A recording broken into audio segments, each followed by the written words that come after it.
एक ऐसा आइलैंड जो चारों तरफ से ऊंची ऊंची दीवारों से घिरा पड़ा है। ये दीवारें इतनी ऊंची है कि किसी को कुछ पता ही नहीं है कि बाहर की दुनिया में क्या चल रहा है। इस आइलैंड में हम कुछ लोगों को देखते हैं जिन्हें खुद भी नहीं पता कि वो यहाँ कैसे आए हैं। और ऐसे ही एक लड़का अभी अभी लिफ्ट से ऊपर आ रहा है, उसे भी कुछ अंदाजा नहीं है कि वो यहाँ कैसे पहुंचा।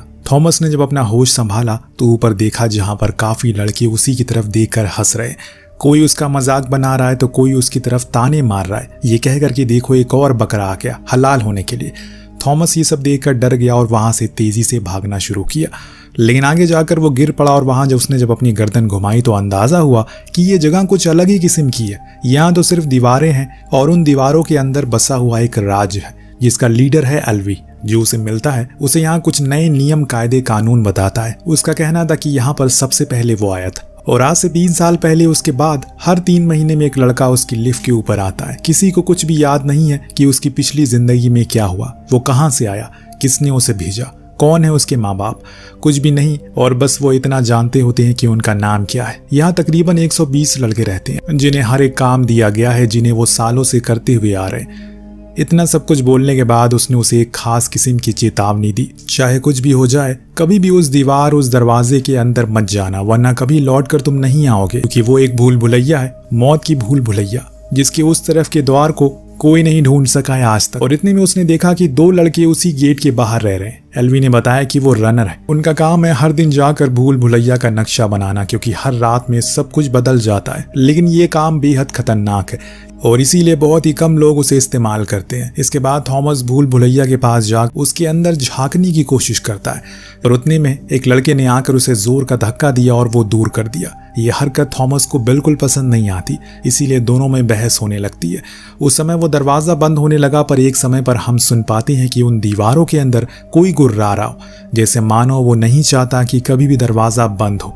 रात हुई तो उस समय भी थॉमस को वही आवाजें सुनाई दे रही थी। उसे पूरा यकीन था कि यहाँ लोग उसे कुछ छुपाने की कोशिश कर रहे हैं। रात में न्यूड, जो कि इन्हीं के साथ था, उसने बताया कि यहाँ पर हर रात कुछ नया होता है, फिर अगले दिन सब कुछ बदल जाता है। इसीलिए जितना हो सके उन दीवारों से दूर ही रहना, क्योंकि उसके अंदर एक खास किस्म का राक्षस रहता है। हर कोई यहाँ पर थॉमस को चेतावनी दे रहा है, वहां मत जाना, लेकिन थॉमस के दिमाग में सवालों का पहाड़ टूट रहा है। दूसरे दिन एल्वी उसे लेकर दीवार के पास गया जहां पर दर्जनों नाम गोदे गए थे। कुछ ऐसे भी नाम थे जिन्हें लाइन से मिटा दिया गया, मतलब ये था कि वो मारे जा चुके हैं। थॉमस ने अपना नाम लिख दिया, फिर वहां से जंगल की तरफ चला गया खाने की तलाश में। वहां घूमते हुए उसने काफी कुछ देखा और महसूस किया, पर एक चीज थी जो उसे पूरी तरह से डरा देती है। वो था उसके पीछे खड़ा एक लड़का जिसकी आंखें पूरी तरह से काली पड़ चुकी है, उसका शरीर सफेद है।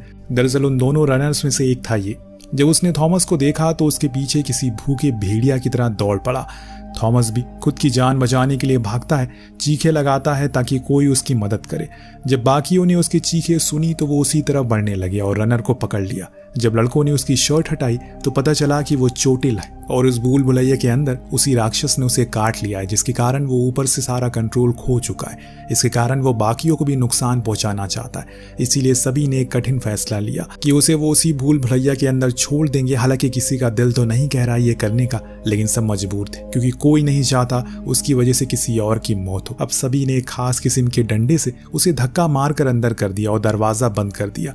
और ये करने के कुछ क्षण बाद तक ही सभी मायूस थे, लेकिन बाद में अपने अपने काम में लग गए। 3 दिन बाद कुछ ऐसा होता है जिसको किसी की उम्मीद नहीं थी। थॉमस ने देखा है एक रनर कम होने के कारण एल्वी को खुद दूसरे बचे हुए रनर के साथ भूल भुलैया में जाना पड़ा। हर कोई काफी टेंशन में था, क्योंकि रात होने से पहले उन्हें वापस आना होगा, वरना कुछ बहुत बुरा होगा। धीरे धीरे समय बीतना शुरू हो गया। मौसम भी मानो एक चेतावनी दे रहा हो कि कुछ बहुत बुरा होने वाला हो। हर कोई समय देख रहा था, क्योंकि अब काफी देर हो गई। कुछ ही देर बाद दरवाजे बंद हो गए, लेकिन अभी तक दोनों में से कोई बाहर नहीं आया। जब कुछ मिनट बचे तो ये लोग पास जाकर खड़े हो गए तो इनकी नजर एक परछाई पर पड़ी। अब दूर से थीम घायल एल्वी को अपने कंधे पर उठाकर दरवाजे के इस पार लाने की कोशिश कर रहा है, क्योंकि वो अपने पैरों पर खड़ा नहीं हो पा रहा है। बुरी तरह से घायल है वो। दरवाजा अब बंद होना शुरू हो गया है। पीछे से वो गुर्राहट तेज हो गई है, जिसकी गूंज हर किसी के कानों तक आराम से पहुंच पा रही है। थीम की ताकत ने जवाब दे दिया है, वो अब उसे और उठा नहीं सकता, लेकिन वो उसके बिना इस पार आएगा भी नहीं, क्योंकि वो उसका लीडर है और वो ऐसे मरने के लिए उसे नहीं छोड़ सकता। हालांकि बाहर कई लोग खड़े थे, लेकिन किसी की हिम्मत नहीं थी। थॉमस ने जब देखा कि दरवाजा एकदम करीब आ गया तो वो खुद ही उसके अंदर घुस गया। और ऐसा करते देख पीछे से हर कोई उसे रुकने को कहता है, लेकिन तब तक वो उस पार जा चुका है। और थीम भी उसकी इस हरकत को देखकर हैरान था, क्योंकि किसी ने आज तक कभी नहीं किया। वो गुर्राहट बार बार दस्तक दे रही है, जो अब थॉमस के कानों तक काफी आसानी से पहुंच पा रही है, क्योंकि वो अब खुद भी इस रहस्यमय चीज के अंदर जो आ गया है। इधर एल्वी को सुरक्षित करने के लिए ये दोनों उसे बेलों की मदद से ऊपर टांग देते हैं, ताकि वो कुछ देर के लिए सुरक्षित रह पाए। परंतु अब अंधेरा हो चुका है और वो राक्षस अपना पेट भरने के लिए इन्हीं की तरफ आ रहा है। उसकी गूंज से दोनों ही सहम जाते हैं, क्योंकि इन्हें सच में नहीं पता कि अब क्या करना है। जब थॉमस ने उसे करीब से देखा तो उसे पाया कि वो आधा मशीन और आधा राक्षस है। उसका शरीर किसी जटिल लोहे की तरह है, जिसे खत्म कर पाना नामुमकिन है। थीम ने जब देखा कि वो पास आ रहा है तो वो इन्हें छोड़कर भाग गया। अब थॉमस अकेले पड़ चुका है, लेकिन वो भागा नहीं, बल्कि एल्वी को वहीं पकड़े खड़ा रहा। वो राक्षस उसके करीब आ चुका है, लेकिन वो छुपा हुआ कोने में। जब वो चला गया तो वो बाहर गया और शांति से उस भेल को वहीं बांध दिया। और उस दौरान उसके कंधे पर कुछ अजीब सा चिपचिपा तराल गिरता है, और जब उसने ऊपर देखा तो वहीं पर था, एकदम ठीक ऊपर। फिर क्या था, अब उसे दौड़ना शुरू कर दिया, लेकिन उसे तो कुछ पता ही नहीं कि यहाँ पर कैसे, कहाँ, किस दिशा में भागा जाए। लेकिन फिर भी वो अपनी जान से भागता। अंत में वो एक ऐसी पतली सी गली में फंस गया जहाँ पर आगे का रास्ता बंद था और पीछे उसकी मौत थी। तब उसने दिमाग लगाया, वो इन पत्थरों का सहारा लेगा जिससे कि ऊपर चढ़ पाया। ऐसा करके उसे थोड़ा समय मिल जाएगा। तो उसने पत्थर पर छलांग लगाई और उस भेल को पकड़ लिया, जिससे वो ऊपर चढ़ने लगा। लेकिन दानव अभी भी उसके पीछे ही था। अपने नुकीले पैरों से वो उस पर हमला करने की कोशिश करता है, पर थॉमस और ऊपर चढ़ गया। लेकिन अब कहाँ जाए, क्योंकि अगर नीचे कूदेगा तो मौत हो जाएगी। तो यहाँ उसके दिमाग पर जोर डाला और नीचे कूदा, लेकिन अहम समय पर उस भील को पकड़ लिया और आराम से नीचे आ गया। लेकिन वो दानव उन्हीं भीलों में उलझ गया और इसे उसे थोड़ा समय मिल गया।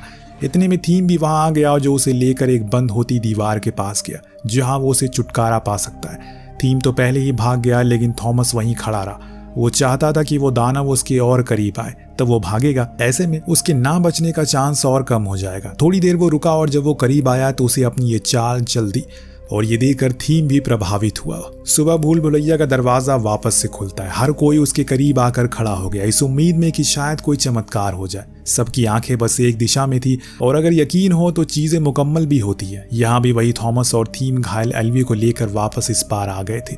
हर कोई हैरान था कि ये कैसे हो गया। सभी को ये लग रहा है कि शायद उनका सामना उस दानव से हुआ ही नहीं होगा। लेकिन जब थीम ने सभी को थॉमस की बहादुरी का किस्सा सुनाया तो सभी का मुंह खुला रह गया। हर कोई उससे प्रभावित होता है। उसने अपने साथ 2 और लोगों की जान बचा ली, लेकिन एक लड़का जो था उसे चिढ़ रहा था, वो था गैरल। ये वही लड़का था जिसने शुरुआत में उस दरवाजे के करीब जाने के लिए धक्का दिया था। दरअसल वो नियम और कायदों को संभालता, इसीलिए उसका कहना था कि थॉमस ने नियम तोड़ा है और उसे उसके लिए सजा मिलनी चाहिए। थीम उसकी तरफ आता है और कहता है कि भले उसने नियम को तोड़ा है, लेकिन उसने अपनी जान की परवाह ना करके दूसरी की जान बचाई भी है। ऐसे लोगों की हमें सख्त जरूरत है, इसीलिए मैं उसे अगला रनर घोषित करता। और ये सुनते ही कस्बे में एक हलबली मच जाती है, क्योंकि किसी को भी इस चीज का कोई अंदेशा नहीं था। लेकिन बाद में न्यूट, जो कि वाइस का लीडर था और अभी वो लीडर बन चुका है, उसने थॉमस को रनर घोषित कर दिया। इतने में अचानक से उन्हें लिफ्ट की आवाज आती है, लेकिन अभी तो किसी के आने का कोई समय नहीं है। पर कौन आया? जब सभी लिफ्ट के करीब गए तो हर किसी को झटका लगा। इस बार एक लड़की थी जिसके हाथ में एक नोट था। उस पर लिखा था कि अब कोई नहीं आएगा, और इस बारी तो कुछ खाने पीने का सामान भी नहीं था। क्या थॉमस के नियम को तोड़कर गलती तो नहीं कर दी, या फिर जिस किसी ने भी इन्हें यहाँ भेजा है उसे अब डर लगने लगा है कि सच में अब कोई चमत्कार ना हो जाए। अचानक उस लड़की को होश आया। उसने सबसे पहले थॉमस का नाम लिया, और रहस्य हर किसी को चौंका देता है। और ये रहस्य हर किसी को चौंका देता है। वो थॉमस को कैसे जानती है, पर थॉमस को ये जान के हैरानी थी कि वो उसे कैसे जानती है। यानी कि 2 सवाल पर जवाब कुछ नहीं। थॉमस इस बारी वापस से जब भूल भुलैया के अंदर जाता है तो उस मरे हुए दानव के कुछ हिस्से को लेकर बाहर आता है और उसे बड़ी ही बारीकी से जांच करता है, शायद कुछ उन्हें सुराग मिल जाए। थॉमस का कहना था कि अगर उन्हें उन चीज़ों को जानना है तो उन्हें और अंदर घुसना होगा उस दीवारों के, तभी हमें यह पता चल पाएगा कि असल में पूरा खेल क्या है। लेकिन गैरल इस चीज़ के खिलाफ था। बातों के दौरान थीम उसे अपनी उस जगह पर ले गया जहां जान सिर्फ उसे ही अलाउड था। ये जगह किसी कीमती खजाने से कम नहीं। दरअसल यहाँ पर उसे अपने हर बारी के अनुभव को बनाया था। उसने यहाँ एक नक्शा बनाया है। उस पूरी भूल भुलैया के बाहर निकलने का रास्ता उसे आज तक नहीं मिला, लेकिन उसे एक चीज जरूर पता चली है। ये भूल भुलैया पूरे 8 सेक्टर में बटी हुई है, और जिस दानव को तुमने मारा है उस पर सेक्टर 7 लिखा है, यानी कि वो 7वां सेक्टर का था। और ऐसे हर एक दानव हर एक सेक्टर में होंगे। इतने में बाहर से आवाजें आने लगती है। लड़कों ने बताया कि लड़की को होश आ गया, लेकिन वो किसी से बात नहीं कर रही है। थॉमस से बात करना है उसे। इसीलिए थॉमस उसके पास गया, कहा कि उसके पास 2 इंजेक्शन है, जिसको देखने के बाद थॉमस के दिमाग में आया कि कहीं इन इंजेक्शन से एल्वी ठीक तो नहीं हो जाएगा। इसीलिए वो फौरन उसे लेकर उसके पास गया। दरअसल उसे उसी राक्षस ने काटा है, जिसके कारण इन लोगों ने उसे रस्सियों से बांध कर रखा है। जब थॉमस उसके करीब गया तो वो आक्रामक हो गया और उसे ही मारने के लिए उठ खड़ा हुआ। सही समय पर टेरेसा ने उसे वो इंजेक्शन लगा दिया, इसीलिए वो थोड़ा शांत हुआ, बेहोश हो गया। लेकिन सबके मन में एक सवाल था कि अब ये वापस से होश में आएगा, अगर आएगा तो क्या पहले जैसा नॉर्मल हो पाएगा।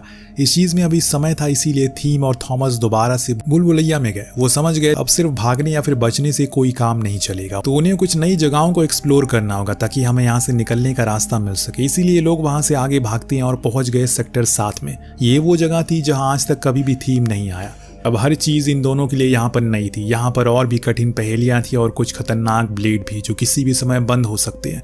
इन्होंने उस दानव से टूटे उस पार को निकाला तो अचानक उसके बीप की आवाज आने लगी, जैसे कि वो किसी तरफ जाने को कह रहा हो। थॉमस उसे लेकर आगे चलता रहा और हर एक कदम पर कई और रहस्यमय चीजों से इनका सामना हुआ। विशाल दरवाजे थे जिन्हें थीम ने अपने 3 साल के सफर में कभी नहीं देखा था।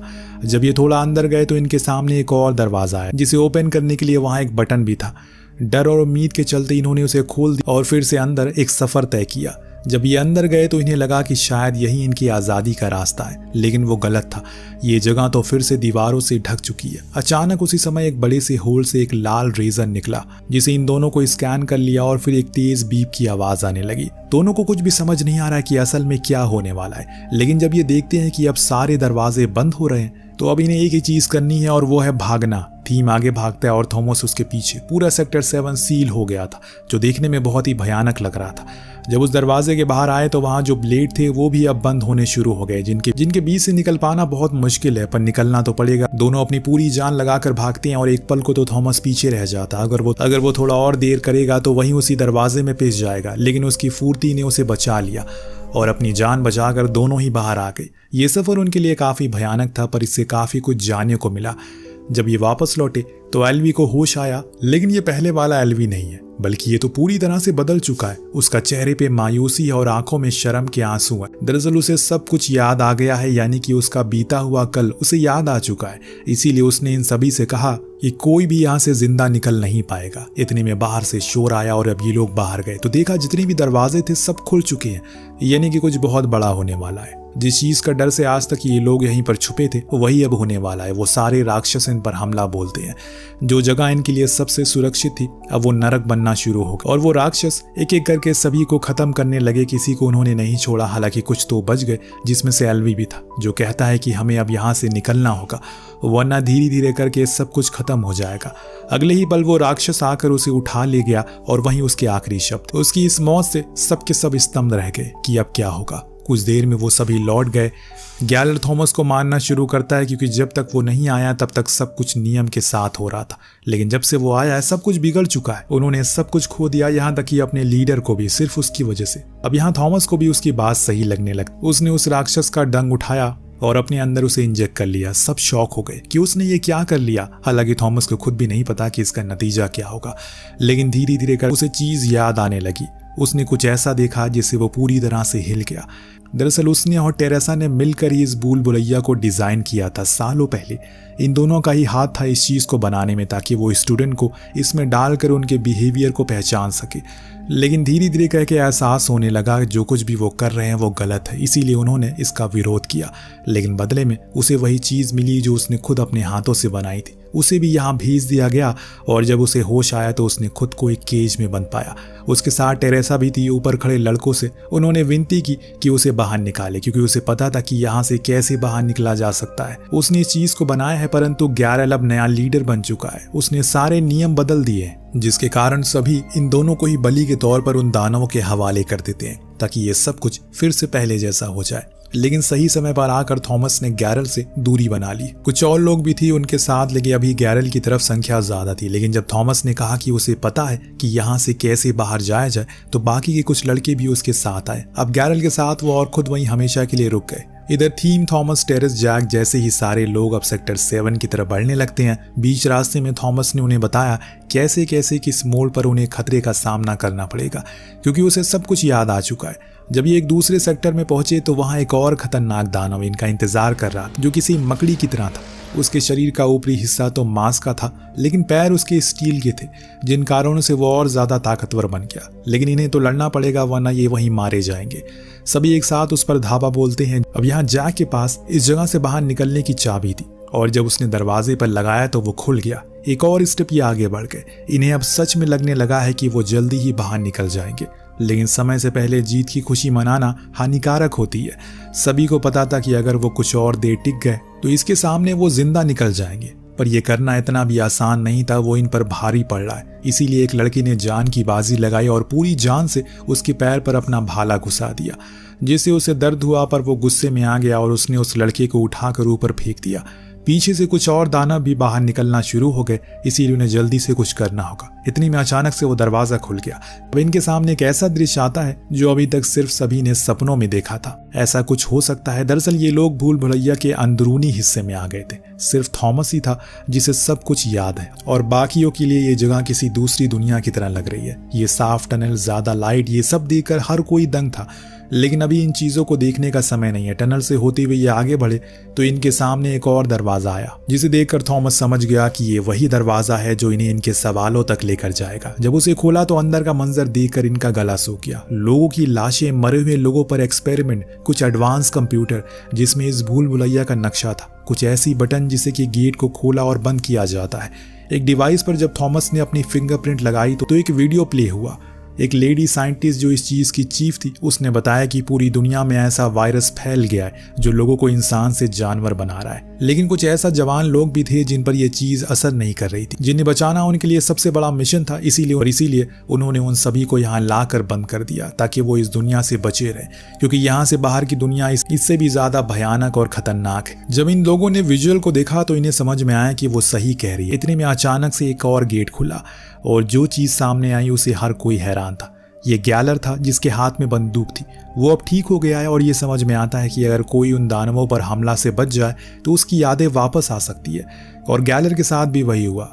अब वो थॉमस को मानना चाहता है क्योंकि वो इन चीज़ों का जिम्मेदार है, उसे ही मानता है। लेकिन इससे पहले कि वो उसे शूट करे, जैक उसके सामने आकर खुद वो गोली ले लेता है। थीम गैलर पर भाला फेंक कर उसे मार देता है। कुछ बंदूकधारी लोग अंदर आते हैं और इन्हें पकड़कर बाहर ले आए। पहली बार इन्होंने बाहर की दुनिया देखा। दूर दूर तक सिर्फ रेगिस्तान और बर्बाद हुई दुनिया थी। जब हेलीकॉप्टर उड़ा तो इनकी आंखें फटी रह गई। आज पहली बार ये उस विशाल भूल भुलैया को सही से देख पाते हैं और जान पाते हैं कि वो सच में कितनी बड़ी है। उस चॉपर में बैठा एक आदमी इनसे कहता है अब वो सेफ है। लेकिन क्या वो सच में सेफ है? क्योंकि अगले ही सीन में हम चीफ को देख पाते हैं जो अभी जिंदा है, यानी कि अभी भी ये बचे हुए उन एक्सपेरिमेंट का हिस्सा है जो सालों से चलते हुए आ रहा है। और इसी के साथ इस कहानी का यहीं पर अंत होता है। तो ये कमाल की कहानी आपको कैसी लगी हमें कमेंट करके जरूर बताएगा। मिलते हैं अगली वीडियो में। Thank you so much watching. Peace out.